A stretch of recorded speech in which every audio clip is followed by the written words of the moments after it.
Hey guys, tonight we're going to travel back to a time before alarm clocks, before commutes, before the particular misery of fluorescent office lighting, back to a world that was about to change so completely, so permanently, that the people living through it could barely understand what was happening to them.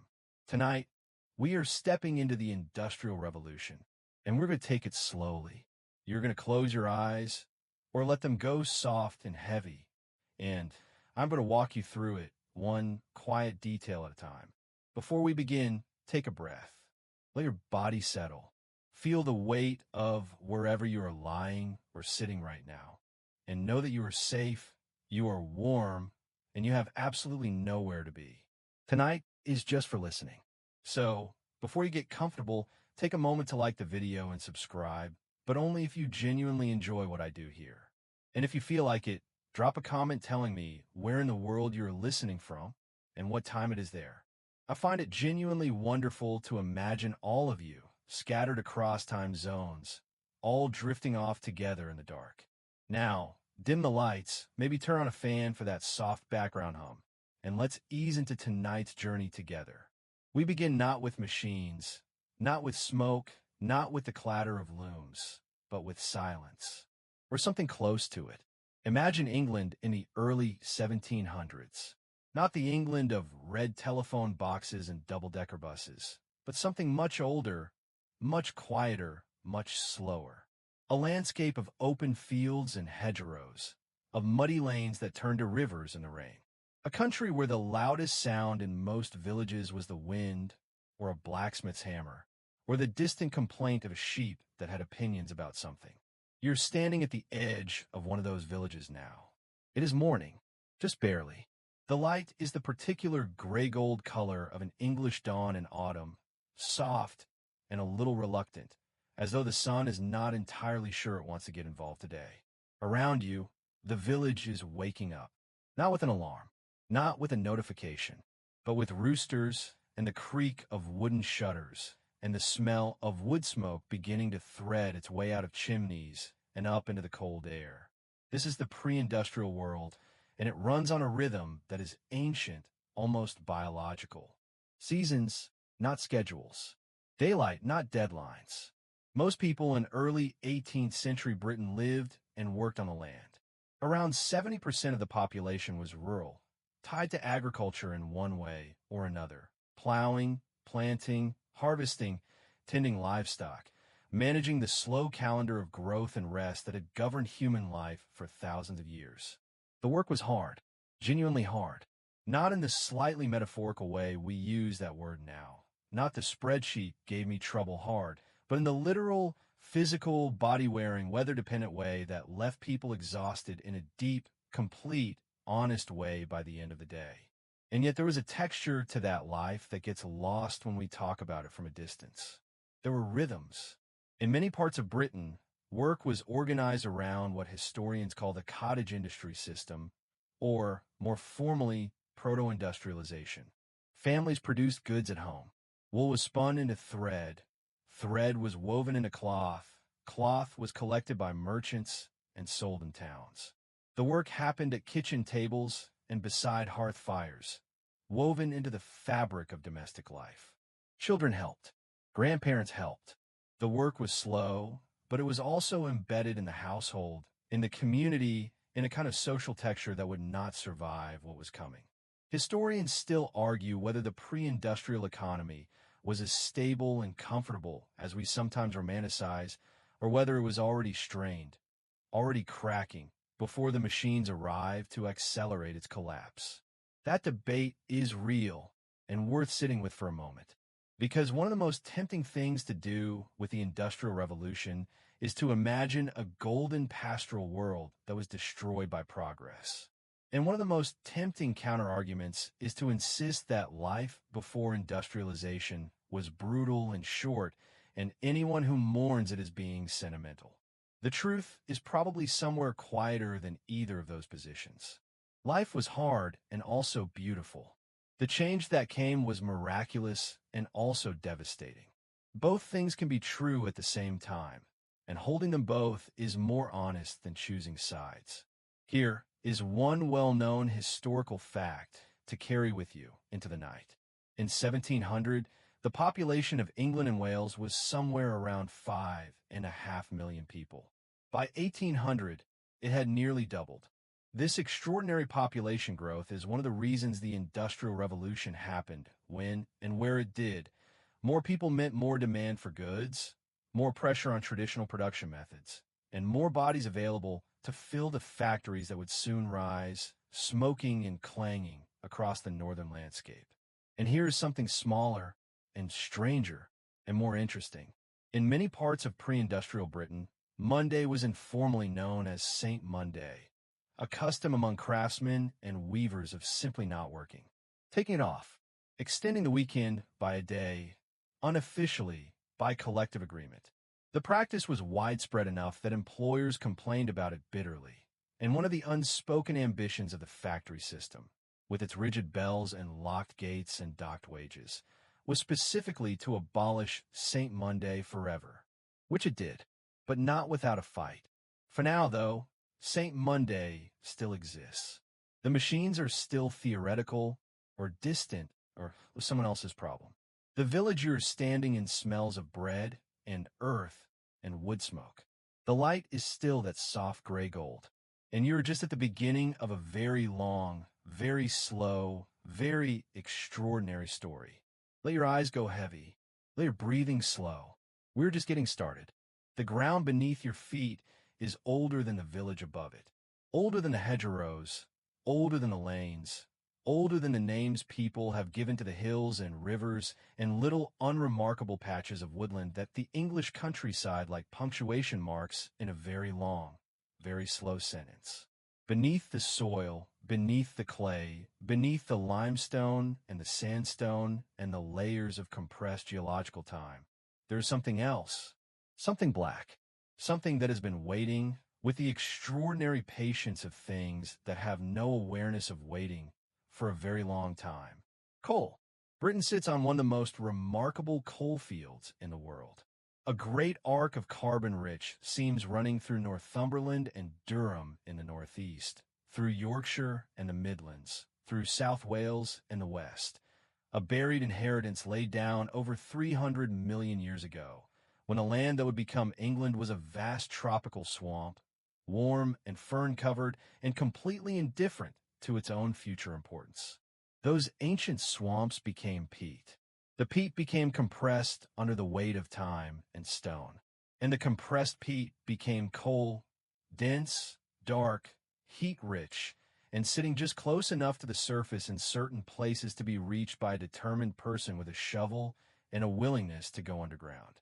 People had been mining coal in Britain for centuries before the Industrial Revolution.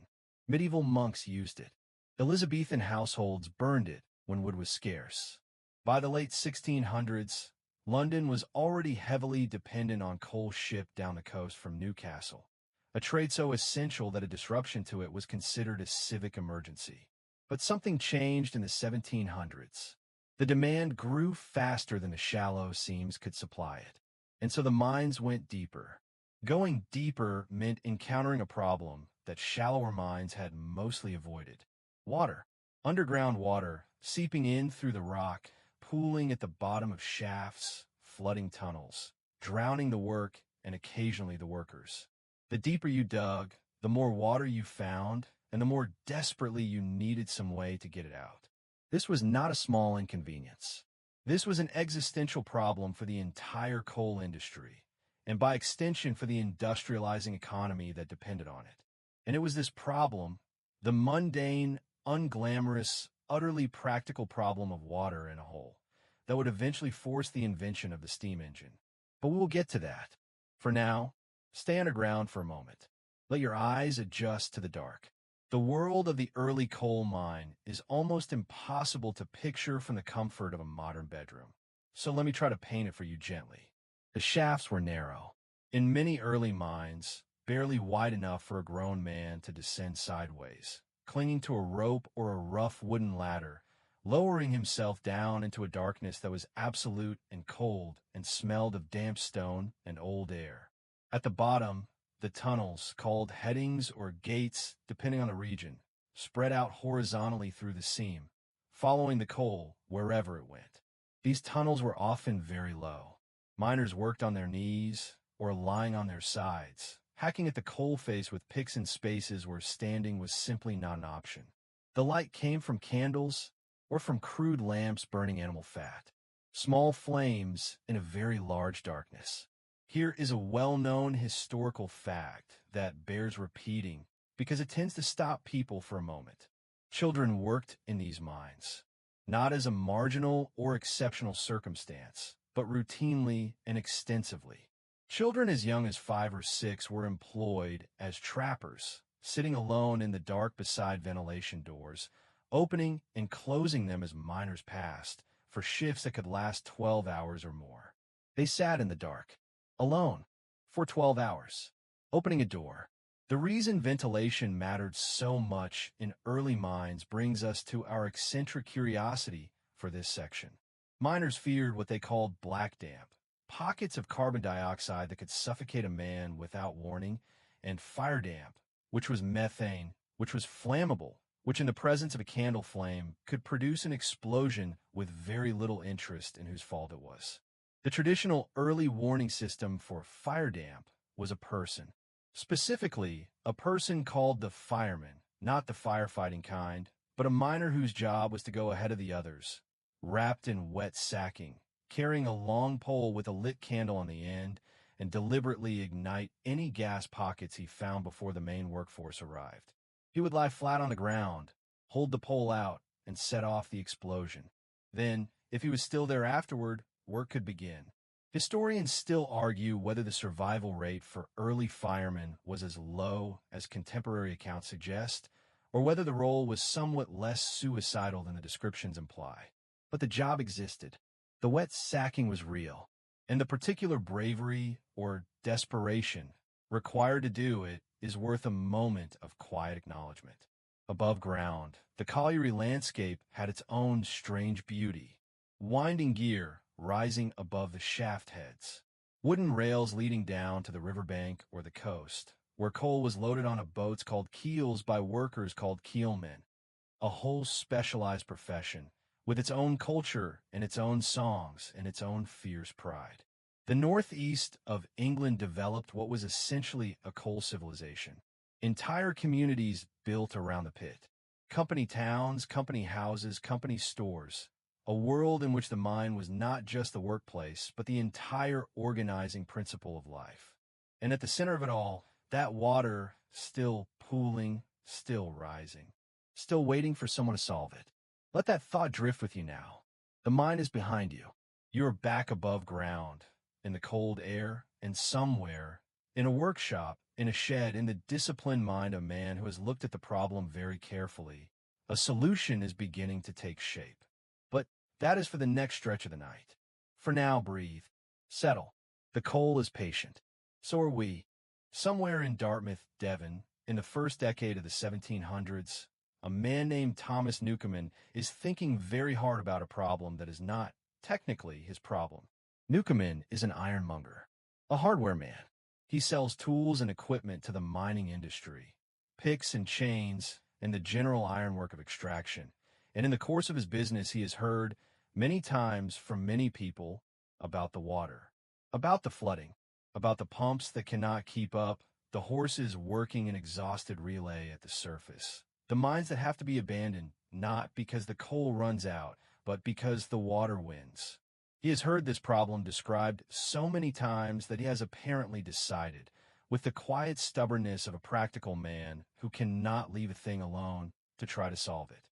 What he builds, eventually, after years of tinkering and almost certainly significant domestic disruption, is the world's first practical steam engine.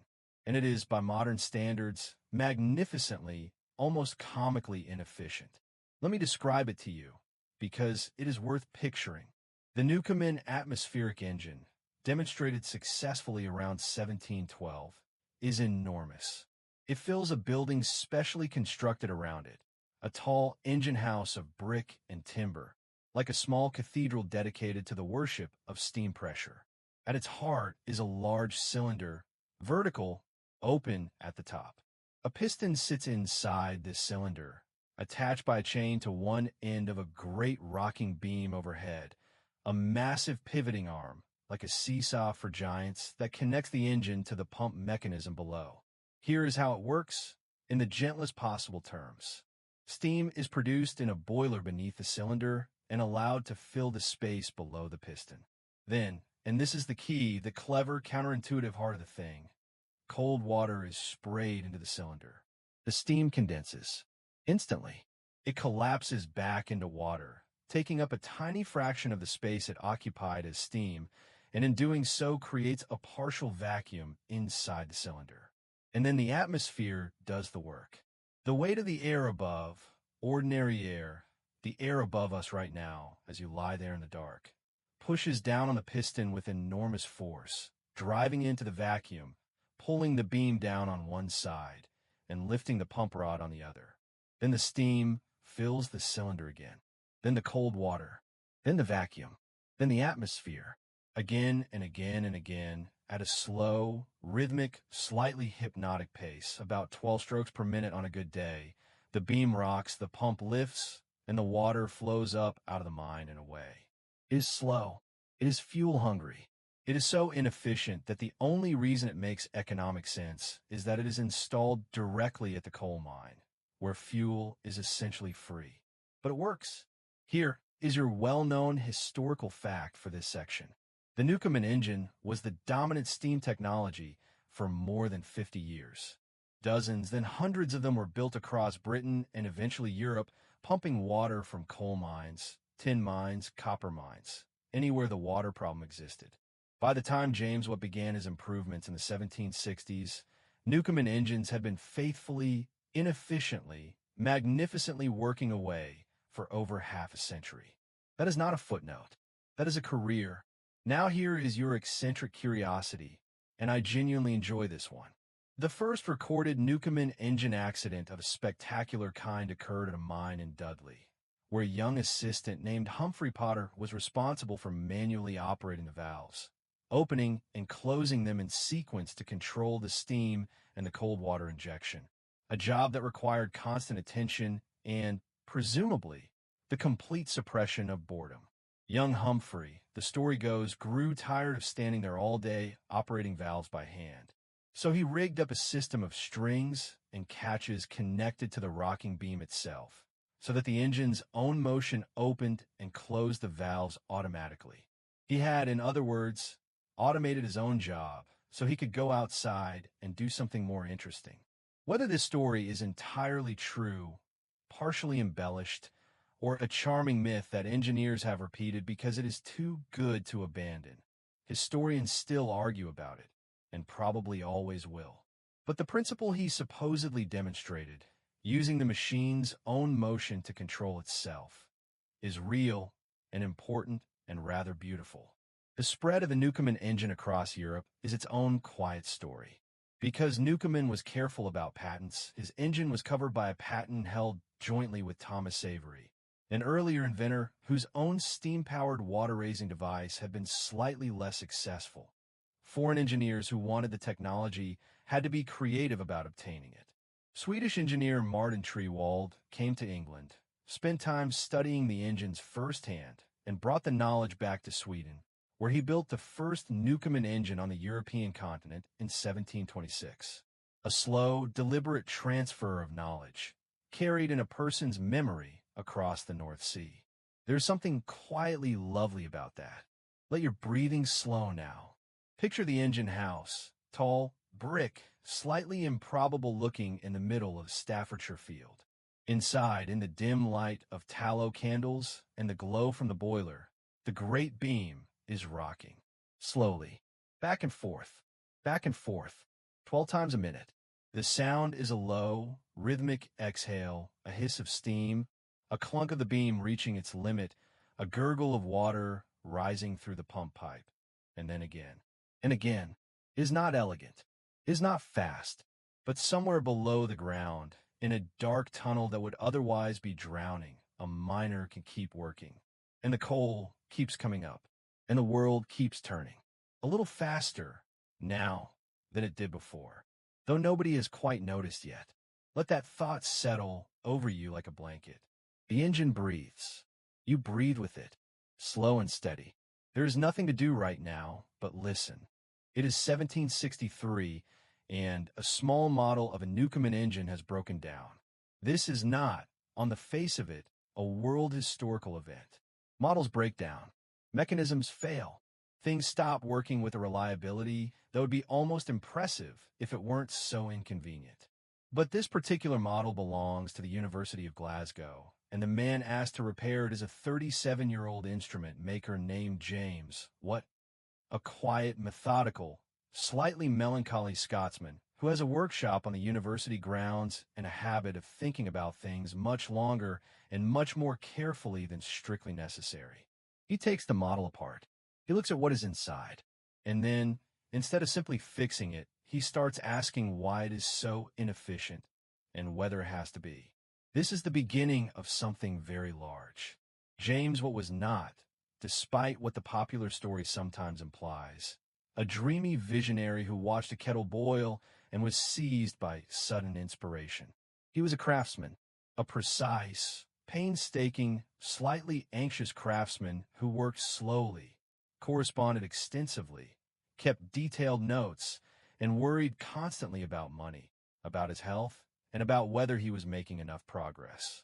The kettle story, the romantic image of young James watching steam lift a lid and suddenly understanding everything, is almost certainly invented, or at best a dramatic impression of years of careful, unglamorous, incremental work. What it actually did was identify a specific, concrete problem with the Newcomen design. The problem was this. In the Newcomen engine, the cylinder was alternately heated by steam and cooled by cold water injection. Heated, then cooled, then heated again, over and over. And this constant thermal cycling, warming the cylinder up, then cooling it back down, wasted an enormous amount of energy. You were spending fuel just to heat the cylinder back up after you had deliberately cooled it. It was, in engineering terms, like heating your house and then opening all the windows and then closing them and then heating the house again. Repeatedly. For hours. What's insight? And it was a genuine, important insight, was that you could avoid this if you condensed the steam in a separate chamber, connected to the main cylinder, but kept permanently cold, while the cylinder itself stayed permanently hot. Separate condenser. That was the idea. It sounds almost obvious in retrospect. Most good ideas do. Here is your well-known historical fact for this section. Watt's separate condenser design, patented in 1769, improved the fuel efficiency of the steam engine by roughly 3 to 4 times compared to the Newcomen design. In practical terms, this meant that a Watt engine could do the same work as a Newcomen engine while burning a fraction of the coal, which meant it made economic sense to install at places where coal was not freely available, which meant the steam engine could leave the coal mine and go anywhere. This is the moment the steam engine becomes something other than a very clever pump. This is the moment it starts to become the engine of the world. But what, characteristically, almost didn't make it. The years between his initial insight around 1765 and the successful commercial deployment of his engine were filled with financial crisis, technical frustration, and the specific despair of a man who can see exactly what he wants to build but cannot quite get it built. Metal was the problem. Specifically, the ability to bore a cylinder, to cut the inside of a large metal tube, with enough precision that the piston fit tightly without leaking steam around its edges. Too loose, and the engine lost efficiency. Too tight, and the piston jammed. The tolerances required were beyond what most metalworkers of the era could reliably achieve. Watt's salvation came from an unlikely direction. An ironmaster named John Wilkinson, who had developed a new boring machine for making cannon barrels with unprecedented accuracy. Wilkinson's machine could bore a cylinder of 72 inches in diameter to a tolerance of less than the thickness of a worn shilling coin. That shilling's thickness, that tiny margin of precision, that is what made the Watt engine possible. Historians still argue whether Watt's contribution to the Industrial Revolution has been over-romanticized at the expense of the many other inventors and engineers who contributed to steam technology, including Newcomen, including Savory, including a restless Cornish engineer named Richard Trevithick, who would later push steam into entirely new territory. The great man version of history is always tempting. It gives us someone to picture, someone to name the era after. But the truth is messier and more interesting. What was brilliant? He was also lucky in his collaborators, lucky in his timing, lucky in Wilkinson's boring machine, and lucky in his eventual business partner, a Birmingham manufacturer named Matthew Bolton, who was everything what was not: extroverted, commercially aggressive, socially connected, and absolutely certain that the engine would make them both very rich. "I sell here, sir," Bolton told a visitor to his factory, with characteristic showmanship, "what all the world desires to have. Power." He meant power. The Bolton and Watt partnership produced engines that spread across Britain through the 1770s and 1780s. Into mines, yes, but also into mills, into breweries, into the ironworks that were beginning to transform the landscape of the Midlands and the North. Each engine a heartbeat. Each heartbeat a little faster than the world had ever moved before. Let that image settle now. You are not required to keep up with it. You are lying still in the dark, and the engines are far away, a low, steady, almost musical rhythm at the edge of your hearing, like a very slow drum, like a very deep breath, in and out, and in again. The world is changing. But tonight, you are perfectly still. Before the steam engine found its way into the textile industry, the textile industry was already tearing itself apart, trying to keep up with demand. This is worth understanding, because it is one of those historical ironies that is almost too neat to be true, but is true anyway. The problem was a bottleneck. Specifically, a bottleneck between spinning and weaving. Here is how cloth is made, in the simplest possible terms. Raw fiber, wool, cotton, flax, is first cleaned and combed, then spun into thread, then the thread is woven on a loom into fabric. 2 stages, spinning then weaving. And in the early 18th century, these 2 stages were wildly out of balance. A single weaver could consume the output of somewhere between 5 and 10 spinners, which meant that for every loom working at full capacity, you needed a small army of people with spinning wheels keeping up with it. They could not keep up with it. They were always behind. The thread was always the problem. In 1733, a clockmaker and inventor named John Kay invented something called the flying shuttle. It sounds modest. It was not modest. Before the flying shuttle, a weaver working on a wide loom needed 2 people, one on each side, to pass the shuttle carrying the thread back and forth across the warp. Kay's invention allowed a single weaver to propel the shuttle mechanically by pulling a cord so that it flew rapidly, automatically, from one side of the loom to the other. One person could now do the work of 2. The loom got faster. The bottleneck got worse. Now, a single weaver could consume the output of 15 spinners or 20, and the spinning side of the industry was under pressure that made the previous pressure look like a gentle suggestion. Something had to give. What gave, eventually, was James Hargreaves and his spinning jenny. The story of how Hargreaves came up with his invention is one of those origin myths that historians treat with affectionate skepticism. The traditional account holds that his wife, or possibly his daughter, named Jenny, knocked over a spinning wheel, and as Hargreaves watched it continue to spin on its side, he realized that a spindle could work in a horizontal position, and that if you could have multiple spindles working at once, you could multiply the output of a single spinner. Whether the knocked-over wheel is real or invented, the insight is real. The spinning jenny, patented in 1770, allowed a single operator to spin multiple threads simultaneously. Early models handled 8 spindles. Later versions handled 80 or more. The thread bottleneck began to ease. Here is your well-known historical fact for this section. Richard Arkwright's water frame, developed around 1769, took the mechanization of spinning a step further and a step more consequential. Unlike the spinning jenny, which was a relatively simple device that could still be operated at home, the water frame required water power to run. It was large, expensive, and fixed in place. It It required a factory. This is the moment the factory system and the textile industry become permanently entangled. Arkwright built his first mill at Cromford in Derbyshire in 1771 on a fast-running stream called Bonsall Brook, and the design of that mill, the organization of workers, the division of labor, the bells and gates and shift patterns, became the template for industrial production that would spread across Britain and eventually the world. Arkwright was not, by most accounts, a gentle employer, but he was an extraordinarily effective one. Here is your eccentric curiosity, and it concerns Richard Arkwright's hair. Arkwright was famous, or notorious, for his wig. He wore an enormous, elaborate, extravagantly powdered wig at a time when wigs were going slightly out of fashion among progressive thinkers, and he wore it with the confident energy of a man who had no interest whatsoever in what progressive thinkers thought about his hair. He had grown up poor, the youngest of 13 children, trained as a barber and wig maker before pivoting to industrial innovation, and there's a certain wonderful stubbornness in the fact that even as he became one of the richest self-made men in England, he kept the wig. The barber's son, in his enormous wig, running the factory that changed the world.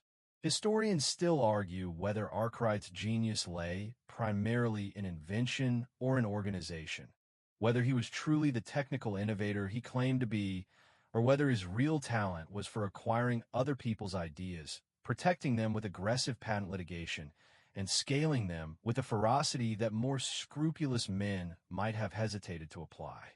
Both things, probably. It is rarely just one thing. The power loom, developed by Edmund Cartwright in 1785, completed the mechanization of weaving, though it took decades of refinement before it could genuinely compete with skilled handloom weavers in terms of quality. And those handloom weavers, we will meet them again later in the night in a much harder chapter. For now, just hold the image of the textile landscape in the last decades of the 1700s. Mills rising along fast streams and rivers. Water wheels turning in the cold water. The sound of spindles and shuttles and looms, multiplied 100-fold from the quiet cottage industry of a generation earlier. Children, again, always the children, working as piecer boys and piecer girls, crawling under running machines to tie broken threads, small fingers doing what adult hands could not reach. It is not a comfortable image. It is not meant to be, but it is the truth of it. And the truth, even when it is difficult, deserves to be held gently. Rest now. Let the sound of the looms become something softer, something rhythmic and distant, like rain on a roof, like the slow mechanical heartbeat of a world finding its new speed. You are warm. You are still. The machines are far away. There is a bell. There is always a bell. In the world we are moving into now, the world of the factory, the mill, the manufactory, the bell is the first thing you need to understand because it represents something that had never quite existed before in human history. Not a church bell, calling people to prayer on a schedule that felt sacred and ancient and connected to something larger than any individual life. Not a town crier's bell, marking the occasional significant event. This bell marks the beginning of work, and the end of work, and the beginning of the meal break, and the end of the meal break, and it does not care how you feel about it. Before the factory, time was elastic, not in a mystical sense. People knew what day it was, they knew the seasons, they could track the hours with reasonable accuracy using church clocks and the position of the sun. But the rhythm of work was largely self-determined. A handloom weaver working at home decided, within broad limits, when to start and when to stop, when to take a break, when to work through the evening, and when to leave the loom and do something else. The work had a pace that breathed with the person doing it. Remember St. Monday from our first section of the night? That easy, unofficial, collectively maintained day off? The factory abolished it. Not immediately, not without resistance, but systematically, deliberately, with locked gates and docked wages and posted notices and the unambiguous authority of the factory bell. The factory system imposed what historians call clock discipline, the subordination of the worker's time to the employer's schedule, measured not in tasks completed, but in hours present. This was a genuinely new idea. Before the factory, most labor was task-oriented. You were paid to produce a certain amount, a certain length of cloth, a certain quantity of nails, and how long it took you was, within limits, your own business. If you were fast and efficient, you finished early and had time for other things. The incentive was in the output. In the factory, you were paid for your time. You sold your hours, and the factory owner, having purchased those hours, had every incentive to fill them as completely as possible. The clock became the instrument of this filling. Here is your well-known historical fact for this section. The historian E.P. Thompson, in his landmark 1967 essay Time, Work Discipline, and Industrial Capitalism, argued that the transition from task orientation to time orientation represented one of the most profound psychological shifts in the history of labor, more disruptive, in some ways, than the physical conditions of factory work, because it restructured the worker's entire relationship to time itself. Thompson's essay is still assigned in history courses around the world, still debated, still cited. It is the kind of work that changes how you see something you thought you already understood. Like clocks, like time, like the question of who a given hour actually belongs to. The physical factory was also a new kind of space. Before it, production happened in homes, in small workshops, in the scattered geography of a cottage industry, spread across villages and farmhouses. The factory gathered all of this into one place, one building or a cluster of buildings, and concentrated it. This concentration had advantages that the factory owners understood very clearly. Machinery could be shared. Water power or steam power could be applied centrally. Quality could be monitored. Output could be measured. Workers could be watched. That last one is not incidental. The factory was, among other things, surveillance technology. Not in the modern digital sense, but in the very direct, physical sense that a supervisor walking the floor of a factory could see every worker, could see whether they were at their station or not, could see whether the machine was running or idle, could intervene immediately and visibly. The cottage worker at home was invisible to the employer. The factory worker was not. Here is your eccentric curiosity for this section, and it is one of those details that sounds almost too perfectly symbolic to be real. Some early factory owners installed clock faces that were deliberately inaccurate.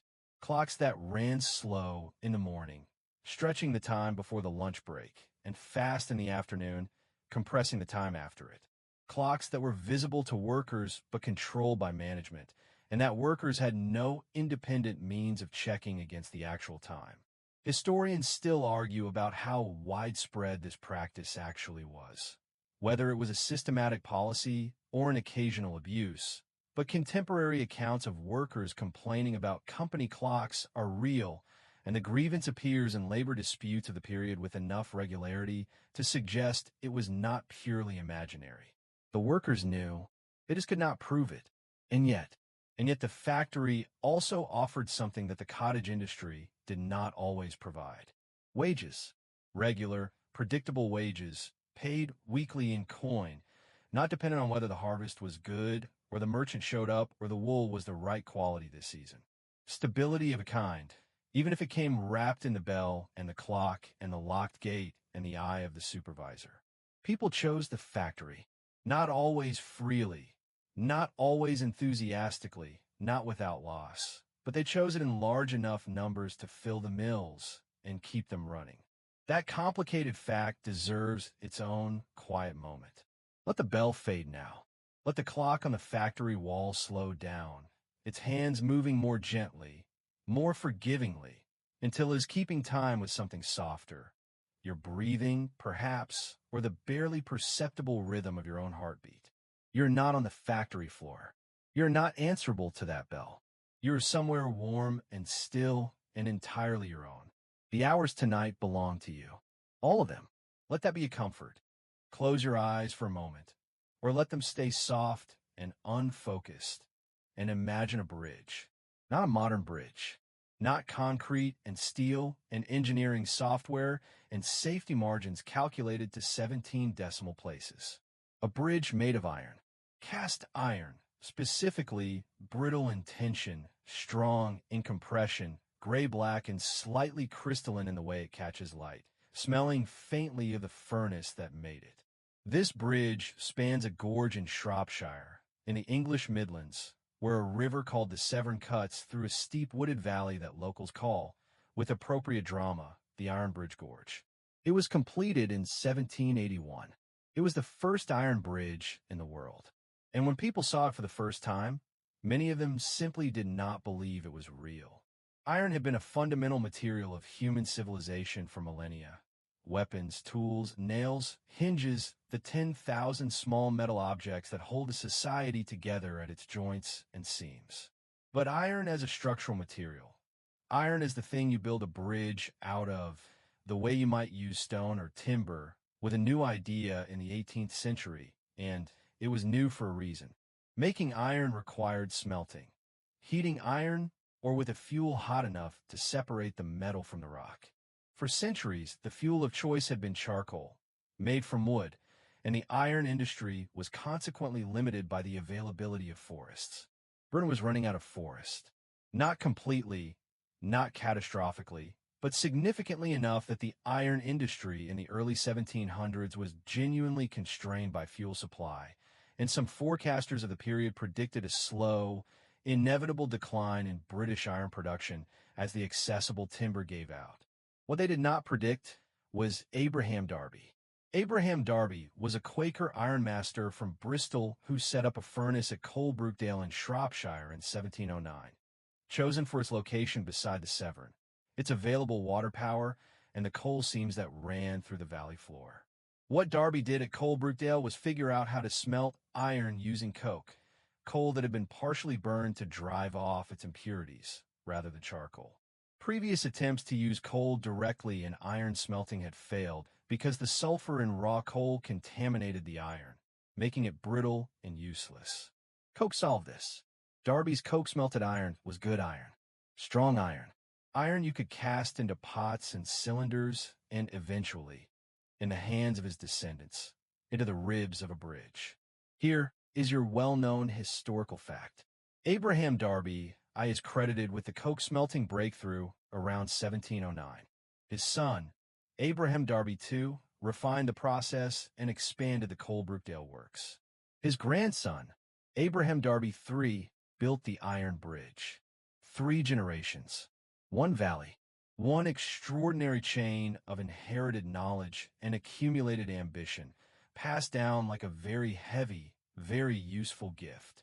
The Iron Bridge itself is worth dwelling on for a moment, because it is beautiful in a way that purely functional things sometimes accidentally achieve. The design uses a series of cast iron ribs, each one a semicircle, rising from stone abutments on either bank and meeting at the crown of the arch in the middle of the river. The total span is about 30 meters. The total weight of iron is around 378 tons.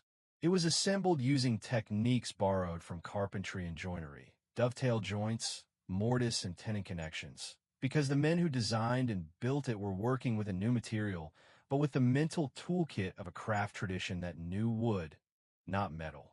They translated, and the translation worked. Here is your eccentric curiosity. When the Iron Bridge was completed and opened, it became almost immediately a tourist attraction, one of the earliest examples of industrial tourism in British history. People came from across the country and from abroad to stand on the bridge and look at it and confirm with their own eyes that yes, iron could do this, iron could span a gorge, iron could hold the weight of a cart and a horse and a crowd of astonished sightseers. Artists came too. The Iron Bridge Gorge became one of the most painted industrial landscapes in 18th century Britain, a subject that combined the newly fashionable aesthetic of the sublime with the equally fashionable excitement about technological progress. Moonlight was a particular favorite. There are paintings of the Iron Bridge by moonlight, the iron arches reflected in the dark Severn below, the furnaces of Coalbrookdale glowing orange on the hillside in the background, the whole scene arranged to suggest that industry and nature and beauty were not incompatible. Historians still argue whether those paintings were sincere expressions of aesthetic response or sophisticated promotional material designed to attract investors and normalize the industrial landscape in the eyes of a sometimes skeptical public. Perhaps both. Art has never been very good at being just one thing. The Iron Bridge Gorge in the late 18th century was, in miniature, the world that was coming. Iron, coal, steam, water. The gorge itself acting as a natural transport corridor, the river carrying goods down to Bristol and the sea, the railways. Wooden at first, then iron, carrying coal and iron products from the works to the waterside. Everything connected, everything moving. A system, not just a collection of industries. And at the center of it, that bridge, quiet now, in the dark of your imagination, the river moving slowly beneath it, the iron cool and still. The moon, if you put one there, reflected in the water below in a long silver line that shimmers just slightly as the current passes. You could stand on that bridge for a moment, feel the solidity of it beneath your feet, then let it go. Let the river carry you gently downstream, and let your thoughts slow with the current, and let the dark water and the cool air and the distant glow of the furnaces on the hill become the last things you see before the scene softens and fades. You're doing beautifully. Before the railway, before the steamship, before any of the iconic images of industrial transport that we carry in our minds, Britain moved its goods in two ways. On its back, and on its water. Pack horses and river barges, carters and keelmen. The slow, patient, muscle-powered movement of heavy things across a landscape that was not, in the early 18th century, particularly well-suited to moving heavy things quickly. The roads were, to put it charitably, a work in progress. To put it less charitably, they were a seasonal catastrophe. In summer, the main roads were rutted and dusty and hard on wheels and axles.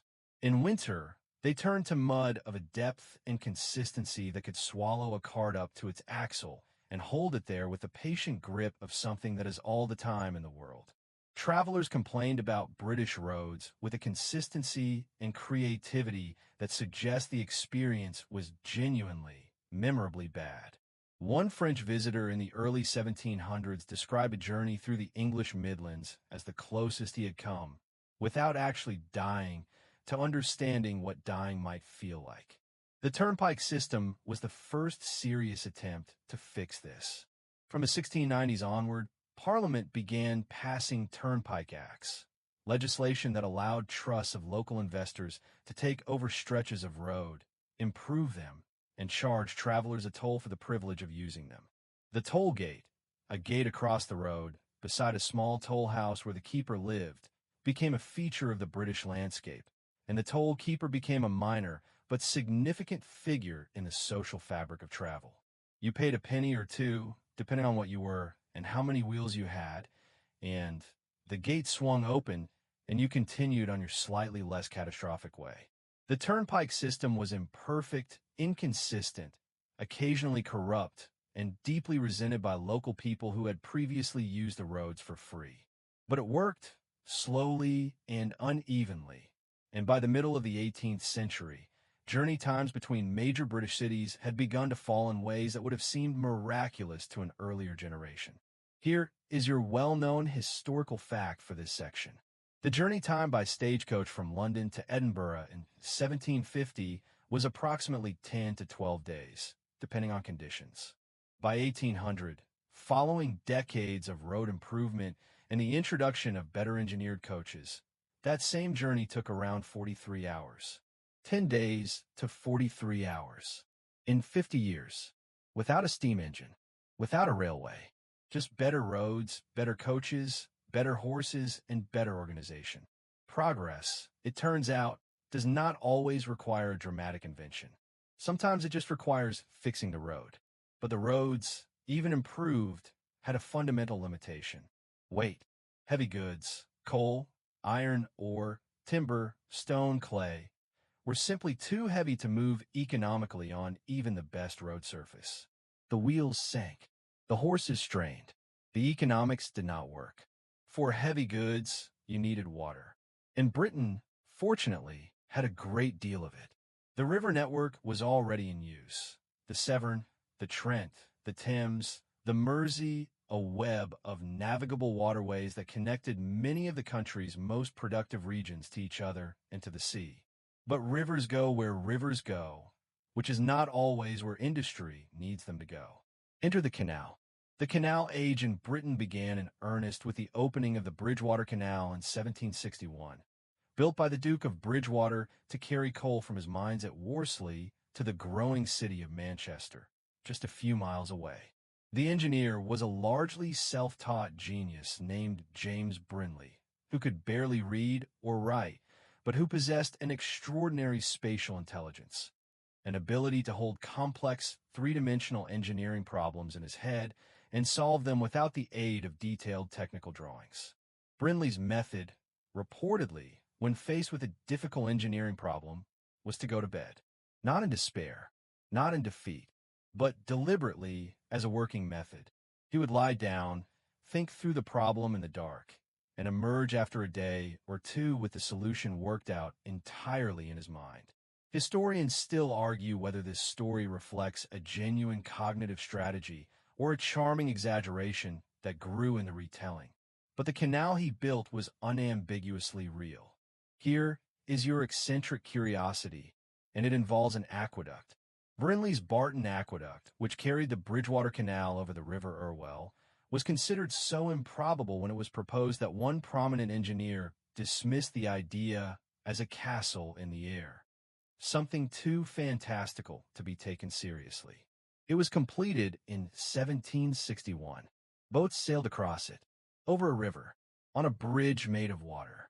The people who came to watch the first boats cross the aqueduct apparently stood in stunned, delighted silence. The particular silence of people who have just seen something they knew was theoretically possible and still cannot quite believe is actually happening. The canal network that followed the Bridgewater grew with remarkable speed. By the 1790s, Britain was in the grip of what historians call canal mania, a speculative frenzy of investment in new canal projects, some sensible, some wildly optimistic, as investors scrambled to fund the next transformative waterway. The landscape changed. Tunnels were bored through hills. Aqueducts carried water, and boats over valleys. Locks stepped canals up and down hillsides in a stately, slow-motion choreography of rising and falling water. And through these canals moved the material of industrialization, the coal and iron and pottery and cloth that the new economy needed to circulate in order to function. Let the canal be your image for sleep tonight. A long, straight, still stretch of water, dark and glassy in the evening light. A barge moving very slowly, its reflection barely disturbed by the gentle passage. The towpath empty. The horse that pulled the barge standing quietly at the bank drinking. Everything slow, everything quiet, everything moving just barely in the right direction. Drift with it. We have spent several sections now with the machines, with the engines and the bridges and the canals and the bells, with the large, loud, impressive architecture of industrial change. And it is time now to slow down, to step back from the mechanisms and look at the people inside them. Because the Industrial Revolution was not experienced as a revolution by most of the people living through it. It was not experienced as a chapter in a history book, with clear beginnings and tidy themes, and the reassuring knowledge that it would eventually end and something else would begin. It was experienced as a life, a specific, particular, often very difficult life, lived one day at a time, inside a transformation so large that it had no edges visible from the ground. Let's begin with a child, not a specific child. History has not preserved the names of most of the children who worked in the mills and the mines of 18th century Britain, because history, for most of its existence, has not considered such names worth preserving. But a composite child, a representative child. She is 9 years old. She lives in a mill town in Lancashire, in a terraced house that her family shares with another family. 2 families in 4 small rooms, which is not unusual, which is in fact fairly typical for the period. Her father works in the mill. Her mother works in the mill. Her older brother works in the mill. And she works in the mill. She has worked in the mill since she was 7. Her job is piecing. When a thread breaks on a spinning frame, which happens constantly because the machines are fast and the thread is not always strong and the tension is always high, someone has to reach in between the moving parts and join the broken ends back together. This someone needs small fingers. This someone needs to be small enough to fit into the spaces the machine creates. This someone, in the mills of late 18th century Britain, is usually a child. The work is not violent. It is not spectacular. It is repetitive and tiring and requires a sustained, fine motor attention that is exhausting in a way that is hard to describe. The kind of tired that lives in the fingers and the eyes and the concentration, not just in the muscles. She does this for 12 hours. Then she goes home. Then she comes back. Here is your well-known historical fact for this section. The first significant piece of British legislation aimed at protecting child factory workers was the Health and Morals of Apprentices Act of 1802, sometimes called the First Factory Act. It limited the working hours of apprentice children in cotton mills to 12 hours per day, required that they receive some basic education, and mandated minimum standards of ventilation and cleanliness in the mills. 12 hours. That was the protection. 12 hours was the humanitarian improvement over what had come before. It is worth sitting with that for a moment, without rushing past it. Not everyone in the industrial economy was a child, of course, or mill worker.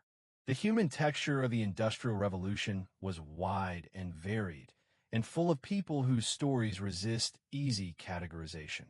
There were skilled workers, craftsmen and engineers and mechanics, who found in the new economy opportunities for advancement that the old one would never have offered them. Men who started as apprentices and ended as foremen, or who learned enough about machinery to set themselves up as small manufacturers, or who developed skills so specialized and valuable that they could negotiate their own terms with employers who needed them. There were merchants and middlemen who grew rich on the circulation of goods. The cotton brokers of Liverpool, the wool staplers of Yorkshire, the hardware dealers of Birmingham, a commercial class expanding rapidly in wealth and confidence and political ambition. There were the wives and daughters of mill owners, whose lives were being reshaped by the ideology of separate spheres, the increasingly rigid cultural insistence that the home was the woman's domain and the economy was the man's, a division that was simultaneously a product of industrialization and a reaction to it. Here is your eccentric curiosity for this section. In the early decades of the factory system, some mill owners attempted to address the problem of worker housing by building what we might now call company towns. Purpose-built communities where workers lived in employer-owned housing, shopped at employer-owned stores, and worshipped in employer-built churches. The most famous and genuinely remarkable of these is New Lanark in Scotland, where the industrialist Robert Owen, a man of unusual and passionate social convictions, attempted to demonstrate that you could run a profitable cotton mill while also treating your workers with something approaching dignity. Owen reduced working hours, abolished child labor for young children, opened a school, built decent housing, and still turn a profit. His fellow manufacturers mostly looked at this evidence and concluded that Owen was an eccentric rather than that they should change their practices. Historians still argue about whether Owen's New Lanark was a genuine prototype for a better industrial society or a paternalistic experiment that replaced one form of control with another, gentler seeming but no less total. Both things, again. It is often both things. The displaced handloom weavers deserve a moment here, because their story is one of the most poignant in this entire long night of stories. In the 1790s, a skilled handloom weaver could earn a good living, comparable to a skilled tradesman, enough to support a family with some comfort. By the 1820s, the power loom had so undercut their wages that the same work paid barely enough to survive. They had not lost their skill. Their skill had simply been made, by the machine, almost worthless. That particular grief, the grief of a craft that the world no longer needs in the way it once did, is not a grief that belongs only to the 18th century. Rest now. Think of the people: the child with the quick fingers, the weaver at the emptying loom, the foreman who started as a piecer boy and worked his way up, inch by inch, year by year. They were all inside the same enormous change. They all deserve to be remembered. Carry them gently into sleep. In the dark of a Nottinghamshire night in 1811, a group of men are moving quietly through the fields. They are not poachers. They are not criminals by their own understanding of the word, and that distinction matters, and we will come back to it. They are framework knitters, skilled workers in the hosiery trade, men who operate stocking frames, complex mechanical devices that produce knitted fabric with a precision and speed that took years to master. They are moving toward a factory, and they are carrying hammers. The Luddite movement is one of the most misunderstood episodes in the history of the Industrial Revolution, and it has been misunderstood in a very specific and telling way. The word Luddite has passed into common use as a synonym for someone who is simply afraid of technology, a technophobe, a reactionary, someone who smashes machines because they cannot understand them or refuse to accept progress. This is almost entirely wrong. The framework knitters and weavers who broke machines in the Midlands and the north of England between 1811 and 1816 were not afraid of technology. Many of them operated sophisticated machinery every day of their working lives and understood it intimately. What they were was economically desperate, and they had tried everything else first. The specific grievance varied slightly by region and by trade, but the common thread was this: manufacturers were introducing cheaper, lower-quality methods of production, using wider frames to produce inferior cut-up stockings, or employing unapprenticed workers at lower wages, or simply using machinery to undercut the price of skilled handwork in ways that violated the norms and agreements that had governed the trade for generations. The skilled workers had formal mechanisms for complaint. They petitioned Parliament. They appealed to magistrates. They invoked old legislation that technically protected their trades from these practices. Parliament repealed the legislation. The magistrates sided with the manufacturers. The petitions went nowhere. And so, having exhausted the legitimate channels with a patience and persistence that the popular myth of the Luddites entirely ignores, some of them picked up hammers. Here is your well-known historical fact for this section. The Luddite disturbances were serious enough that the British government deployed more troops to suppress them than Wellington had under his command in the Peninsular War against Napoleon at certain points in the conflict. More soldiers deployed against textile workers in the English Midlands than against Napoleon's forces in Portugal. That fact tends to stop people. It stopped me the first time I encountered it. It says something very clear about how frightened the ruling class was, not of the hammers specifically, but of what the hammers represented, of organized working-class resistance, of the possibility that the new industrial order could be contested, disrupted, refused. The mythical general of the Luddite movement was a figure called Ned Ludd. He almost certainly did not exist.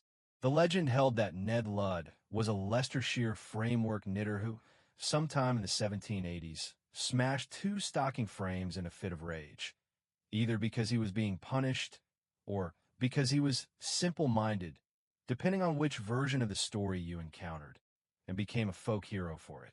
The Luddites signed their threatening letters to manufacturers as General Ned Ludd or King Ludd, operating from his mythical headquarters in Sherwood Forest, a deliberate, knowing invocation of the Robin Hood tradition, the outlaw who lives in the forest and fights for the poor against the powerful.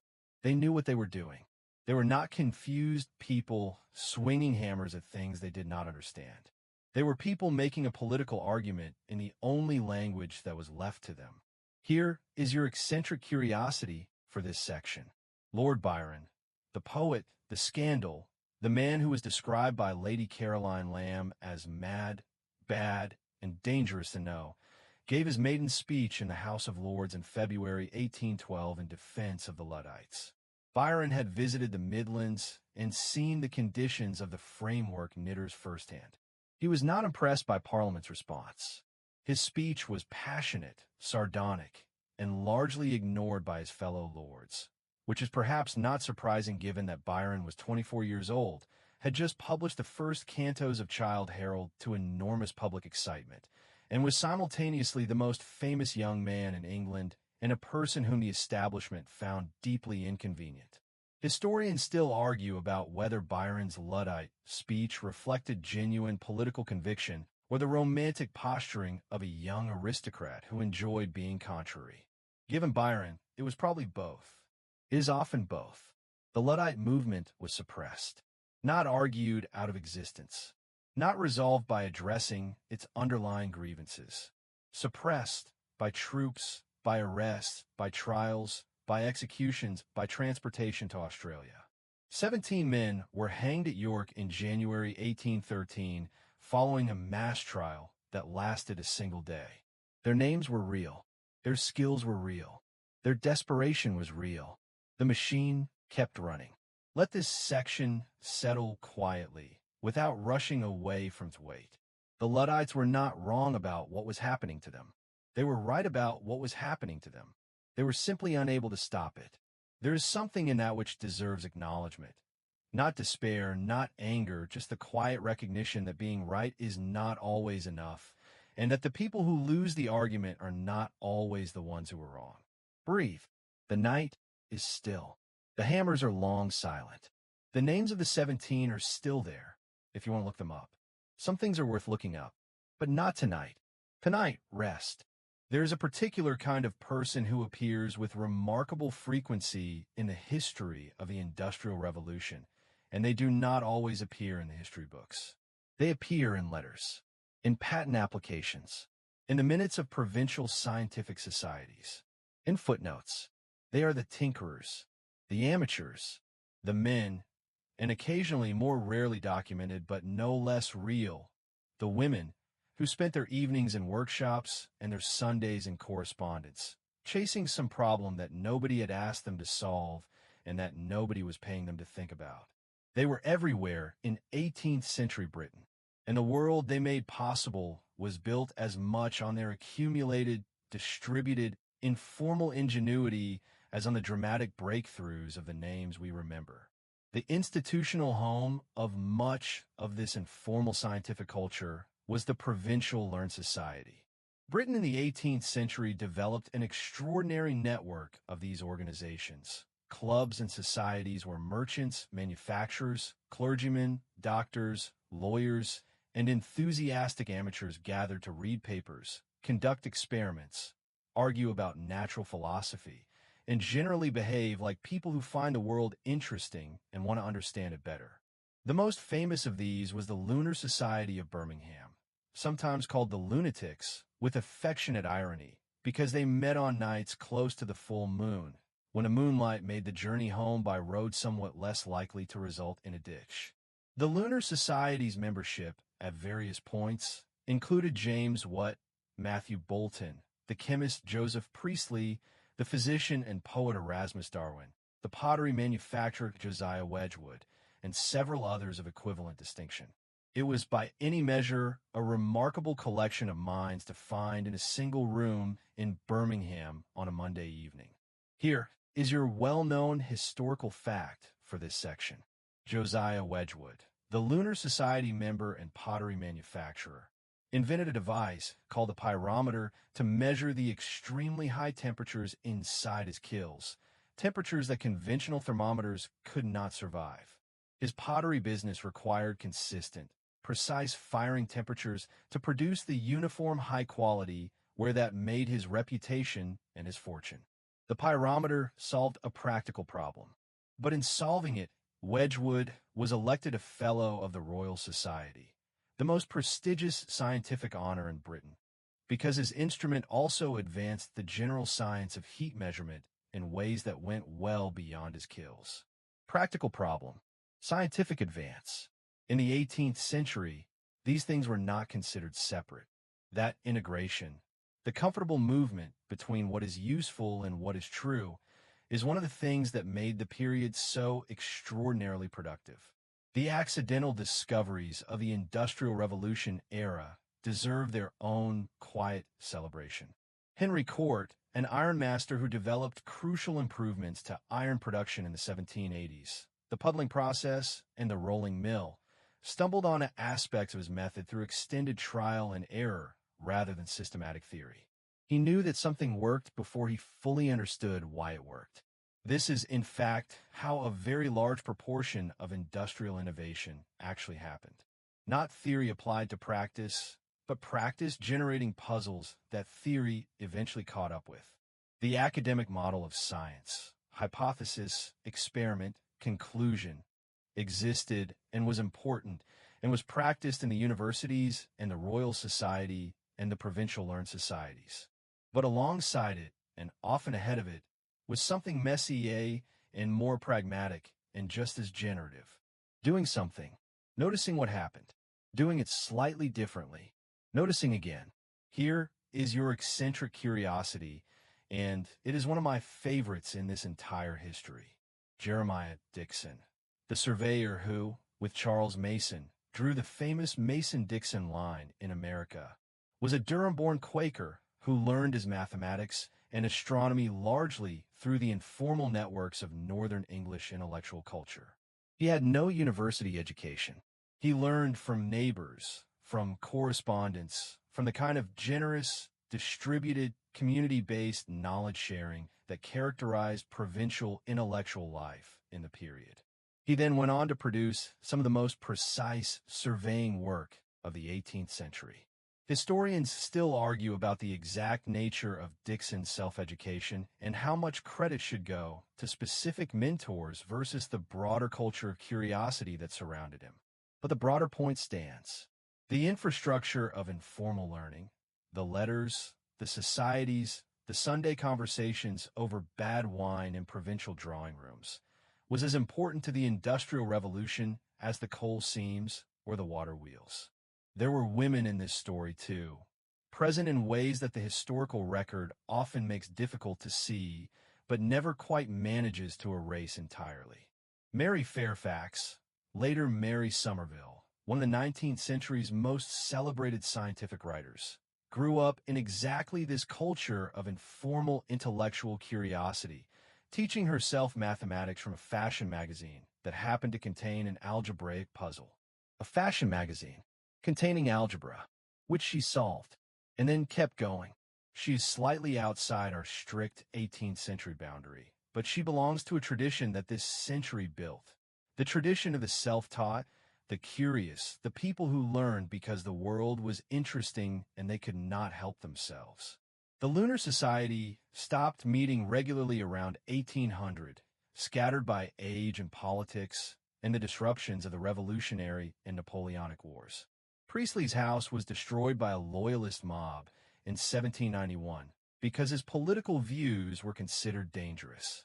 Erasmus Darwin died in 1802, Wedgwood in 1795. What outlived them all, dying in 1819 at the age of 83, in a house that contained his own private workshop, still tinkering, still adjusting, still unable to leave a problem alone. There's something deeply human in that. The man who changed the world, still in his workshop, still curious, still reaching for the next small improvement. Let that image carry you now.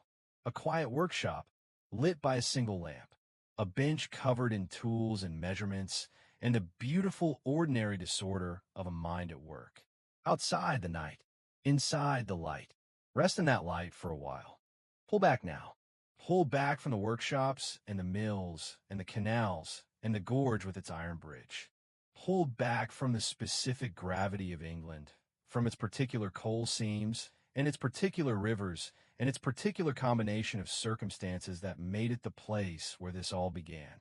Pull back far enough to see the whole of it from a distance, the way you might look down at a landscape from a high hillside, taking in the shape of things rather than the detail.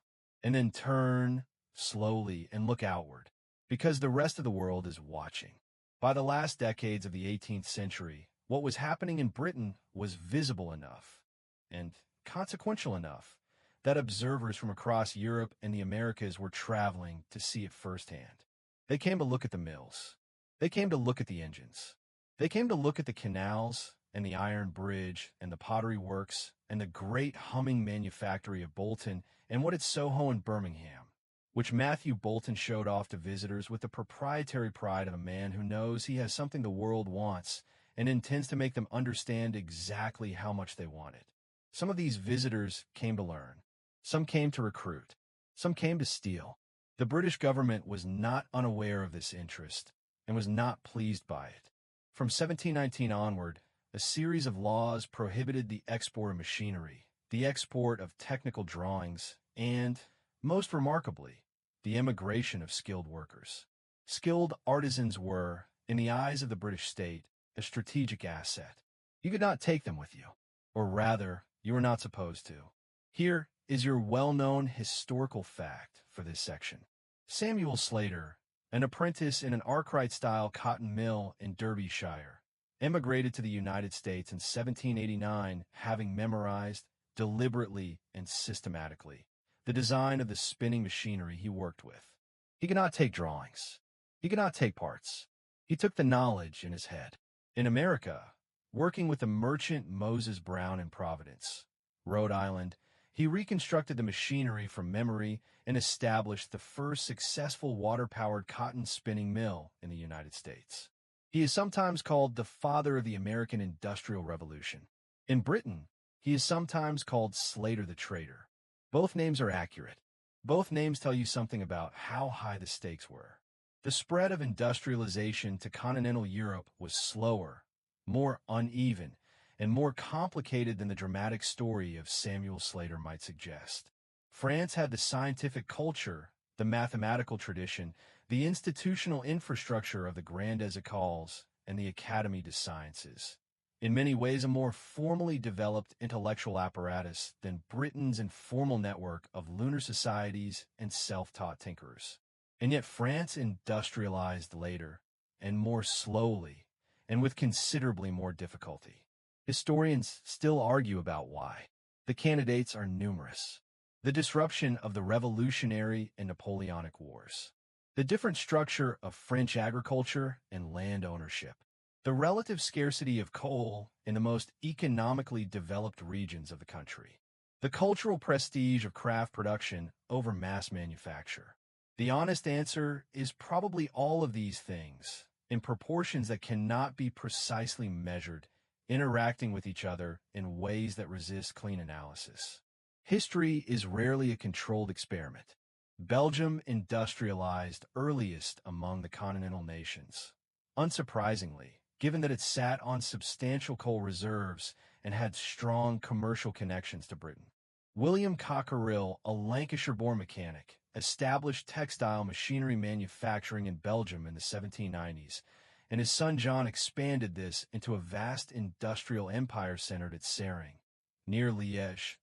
Ironworks, engineering works, coal mines, all integrated into a single enormous enterprise. The Cockerills carried British industrial knowledge to the continent in their hands and their heads, the way Slater had carried it to America. Knowledge moves through people. It always has. It is the most portable thing in the world and the hardest to embargo. Here is your eccentric curiosity for this section. Prussia, the militaristic, bureaucratically disciplined northern German state that would eventually become the core of a unified Germany, sent officials on systematic intelligence-gathering missions to Britain in the late 18th century. These were not casual tourist visits. They were organized, methodical, government-sponsored industrial espionage operations, producing detailed reports on machinery, production methods, labor organization, and the institutional arrangements that supported British manufacturing. The Prussian state then used this intelligence to deliberately plan and support its own industrialization, building technical schools, subsidizing machinery imports, recruiting British workers willing to emigrate despite the legal prohibitions. A government reading a landscape and deciding to build one like it. Top-down, deliberate, state-directed industrial policy, as opposed to Britain's much more bottom-up, chaotic, privately funded, accidentally successful approach. Both worked, eventually, in completely different ways, at completely different speeds. America, meanwhile, was developing its own relationship to the industrial question, complicated by its size, its regional differences, its extraordinary agricultural richness, and the catastrophic moral contradiction of a slave economy in the South that both subsidized and distorted the industrializing North. The cotton that fed the Lancashire mills was grown by enslaved people. That thread, literal and figurative, connects the Industrial Revolution to one of history's greatest crimes, and it belongs in this night's account, even briefly, even at the edge of sleep. The machines were not innocent. The prosperity was not clean. Holding that knowledge alongside everything else we have seen tonight is part of seeing it honestly. The world at the end of the 18th century is a world in motion, not yet transformed, not yet fully committed to the direction it is moving, but moving, irrevocably, unevenly, magnificently, catastrophically moving. Pull back a little further now. Let the landscape go soft at the edges. Let the lights of the mills and the forges and the new industrial cities blur gently in the distance. The way lights blur when your eyes are heavy and sleep is very close. You're almost there. One more stretch of the night. One more slow walk through the last of it. We have come a long way tonight. Through the village at dawn and the mine in the dark and the engine house on the Staffordshire Plain. Through the workshop where what could not leave the problem alone, and the mill where the bell never forgot what time it was, and the gorge where the iron bridge stood reflected in the slow river below. Through the lives of the people inside the change. The child with the quick fingers, the weaver at the emptying loom, the men moving through the dark Nottinghamshire fields with hammers they hoped would be enough. Through the curious, restless minds of the tinkerers and the lunatics, and the long reach of British coal and British knowledge across the ocean and the continent, finding its way into other hands, other valleys, other futures. We have covered a great deal of ground, and now we are here, at the end of the century, at the close of the night. Stand at the edge of a northern English town in 1800, and what you see is a landscape that would be almost unrecognizable to someone from 1700, not entirely transformed. The fields are still there, the villages still exist, the old rhythms of rural life persist in the places the factories have not yet reached. But the skyline has changed. Where there were treetops and church steeples, there are now chimneys. Not the domestic chimneys of cottage hearths, rising in thin threads of wood smoke, but industrial chimneys, tall and purposeful, pouring coal smoke into the English sky in quantities that are beginning to stain the stone of buildings and alter the smell of the rain. The air is different. The light is different. The sound is different, a low, pervasive, mechanical hum that underlies everything, that you stop noticing after a while the way you stop noticing the noise of traffic if you live beside a busy road. The population of Manchester in 1700 was around 10,000 people. By 1800, it was approaching 90,000. By 1850, it would reach 300,000. A city growing so fast that it could not build houses quickly enough, could not dig sewers deeply enough, could not provision schools or hospitals or any of the civic infrastructure that a population of that size requires. Growing with the urgent, heedless speed of something that has no mechanism for slowing down. This is the other face of the Industrial Revolution. Not just the ingenuity and the energy and the genuine, extraordinary expansion of what human beings could produce and build and move, but the cost of it. The overcrowding and the pollution and the child labor and the grinding poverty of the people at the bottom of the new economic order, for whom the revolution produced wealth in quantities they would never see and working conditions that the century would spend its final decades arguing, slowly and inadequately, about how to improve. Here is your well-known historical fact for this final section. In 1800, Britain produced approximately 200,000 tons of iron per year. By 1850, that figure would rise to over 2 million tons, a tenfold increase in half a century. Iron for railways, iron for ships, iron for the frameworks of buildings that would rise higher than anyone in 1700 could have imagined possible.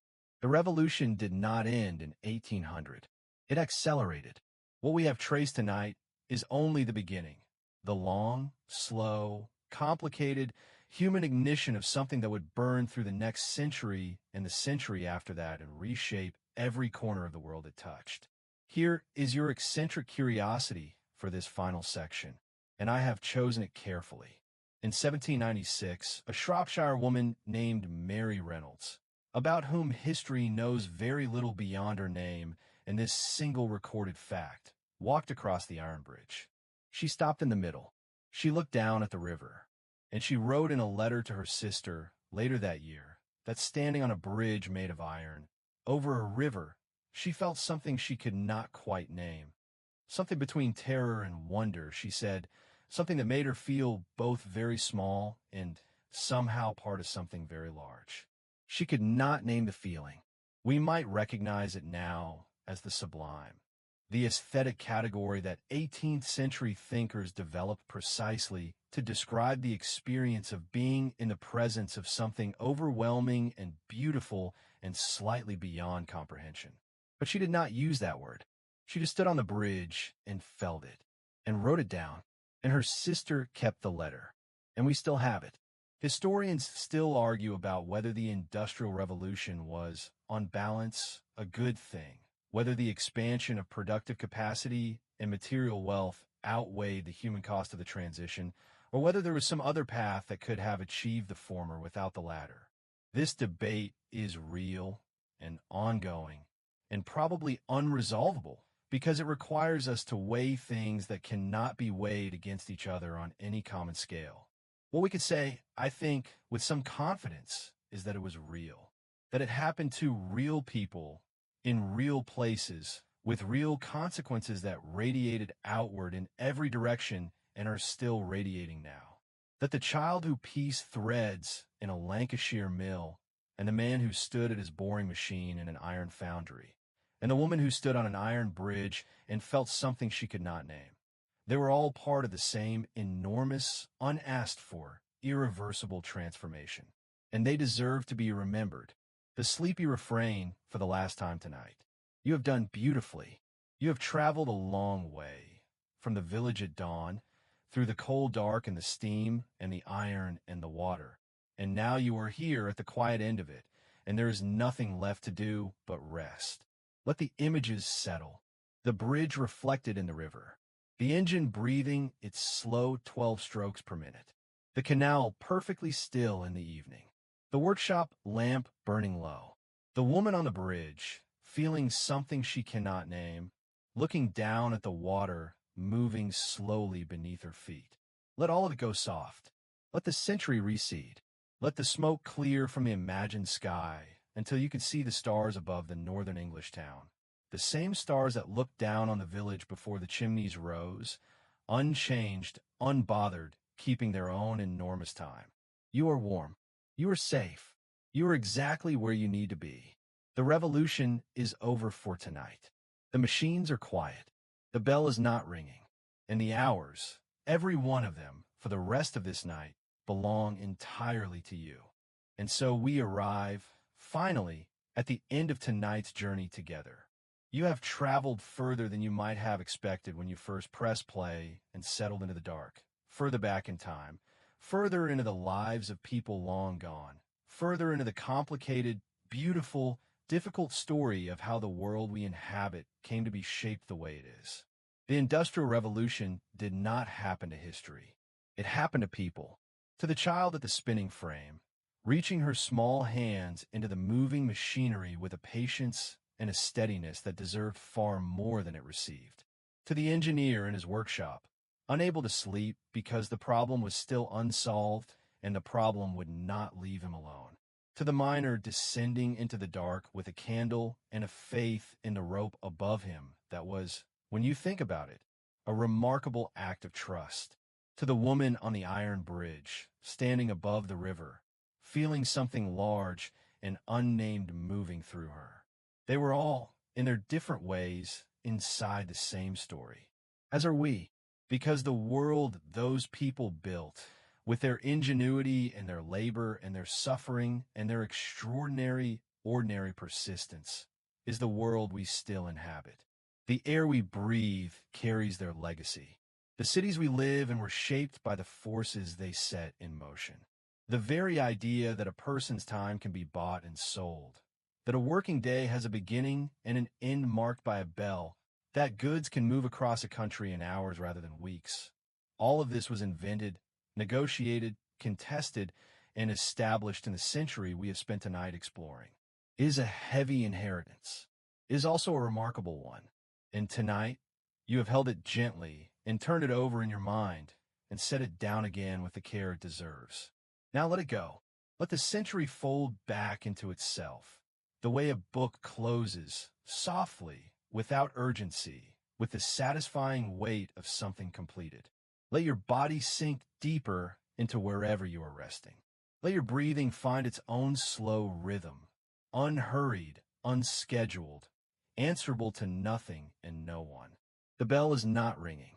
The clock on the factory wall has stopped, or it is keeping your time now, and your time is gentle and long and full of rest. You are safe. You are warm. You are held by the quiet of the night, which has been here far longer than any revolution, and will be here long after every chimney has gone cold. Sleep well, wherever in the world you are. Sleep well, whatever the hour. Sweet dreams.